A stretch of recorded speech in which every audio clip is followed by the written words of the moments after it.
The Great British Empire is dying, or maybe it's already dead. Let's talk about the future of the UK, how we got here, and is there hope for the future? So, I want to argue that Great Britain is dying. It's in a really bad place at the moment. The UK, in decades to come, we'll look back at this period as a real time of depression, economic and mental health, as I'll talk about in a moment, but a real turning point where hopefully there's hope for the future, but at the moment things are getting really bad. And there's a few ways to talk about this, and the first way I want to talk about is Oliver James's book that came out nearly 20 years ago, 2007, a book called Affluenza, talks about the relationship between declining mental health and the notion that a affluent, capitalist, consumerism life is the best, the most optimal for happiness. And it's quite a big book, and it talks about how the English-speaking world has embraced this individualistic, capitalistic narrative that the best life, the good life, is one where you have a nice big house, nice big car, you have all the mod cons that make your life comfortable, and that's the true gift of happiness. And then you look at the mental health statistics of the English-speaking world, like America, Canada, Australia and UK, and you actually look at the correlation or the relationship between our happiness levels and our individualism, our capitalist consumer culture. We are not a happy country. And the UK is one of the most depressed countries in the world. We've got some of the highest levels of depression. And then that's what leads me to the state of the UK in the last 14 years. As a nation, we are a very unhealthy nation. We've got some of the highest levels of depression, as I just said. Obesity. We're deeply unhappy. A lot of people are out of work due to long-term illness. And this is a political phenomena. This isn't inevitable. Over the last 14 years or so, austerity has been one of the main components for how the country has kind of fallen in many ways. So you've got George Osborne in the early 2010s who gives us this notion that the economy is like the household income, that you live within your means and you cut back on spending. So he decimated the public sector, and we've really seen the full out of this in the last few years, where teachers, public sector workers, police, nurses, paramedics have been pushed to the edge, where often they've lost up to 25% or more pay compared to 14 years ago, but they're working so much more.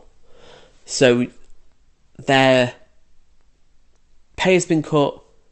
They're desperate for people because of Brexit. So you've got a situation where that discourse over the last 10 years or so has pushed a lot of people out of the country, because believe it or not, when you tell people to leave your country, they leave.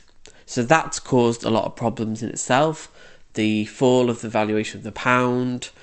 There's so many. Brexit is its own complex set of problems that I could do a whole another video on. But essentially, the economy, loss of jobs. I mean, we don't really make anything. Our economy really is based on London, and that as a kind of criminal money laundering racket, where also a kind of a tax haven, and the only real wealth is in London. So that causes a kind of false notion of what the UK is, because our wealth outside of London is in comparison with Mississippi, which is one of the poorest countries in America. So we are a deeply poor country in terms of the wealth inequality. And that's a big one for countries like the UK, where our economic disparity between rich and poor is so pronounced that you've got 5 million people in the UK who are literally struggling to feed themselves. You've got the working poor who are having to claim benefits to substitute their low income. And then you've got record levels of shoplifting. People are unable to afford basic needs. You've got hundreds of food banks which didn't exist before 2010. So you've got, and there's so much more to talk about.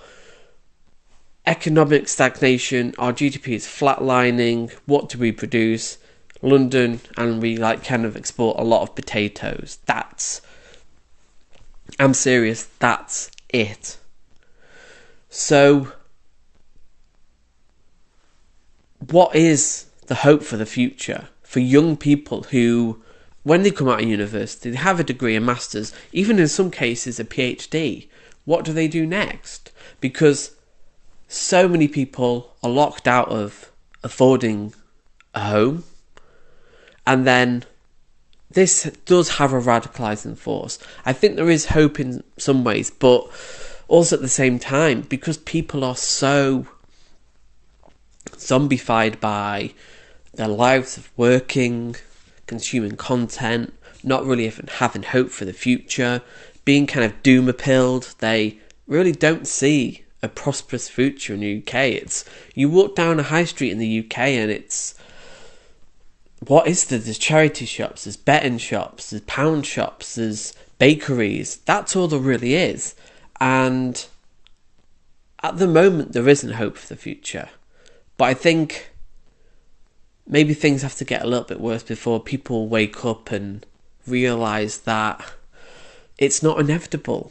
There's a lot what we can do.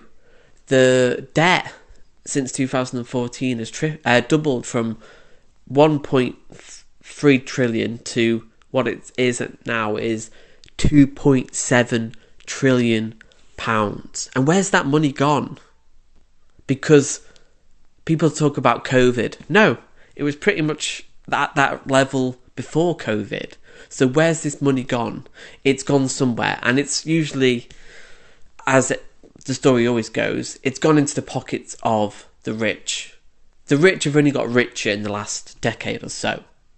So we need to kind of wake up, because the discourse around immigration, small boats, trans people are coming for your kids, it's the biggest distraction from what's really going on, is that we're really being fucked over by a small group of elites that don't have our best interest at heart and are telling us that we've had it better than we've ever had. I mean, Liz Truss said that.